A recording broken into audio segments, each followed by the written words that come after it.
Love స్టార్టింగ్లో నువ్వు వాళ్ళని చంపేసేంత స్టేజ్కి వెళ్ళిపోయినా, హ్మ్, మీ లవ్లో కురుక్షేత్ర యుద్ధాలు జరిగినా కూడా వాళ్ళు దాన్ని అందంగానే స్వీకరించుకుంటారు.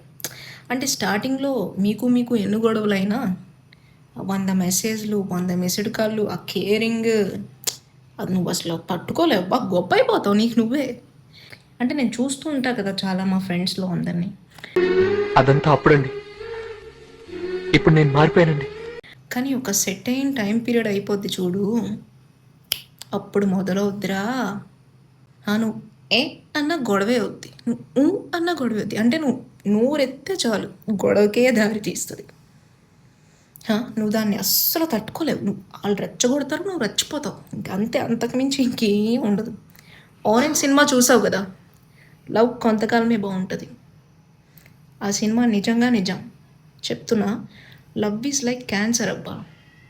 స్టార్టింగ్ స్టేజ్లో పర్లే కొంచెం బాగుంటుంది, సెకండ్ స్టేజ్లో పర్లే బాగానే ఉంటుంది, థర్డ్ స్టేజ్లో బాగుంటుంది, ఫైనల్ స్టేజ్లో ఢామ్ ఢూమ్ ఢమాల్ అయిపోయాయి, అక్కడితో అయిపోయాయి నీ బతుకై అంతే. నీ బతుకు అంతే. సిగ్నల్స్ దగ్గర నెమలేకలో పాలపేకలో అమ్ముకోవాల్సిందే. Useless feel. సో అందుకే లవ్ గట్ట చెయ్యకురా. ఎందుకు చెప్తున్నానో ఆలోచించు, ఓకేనా?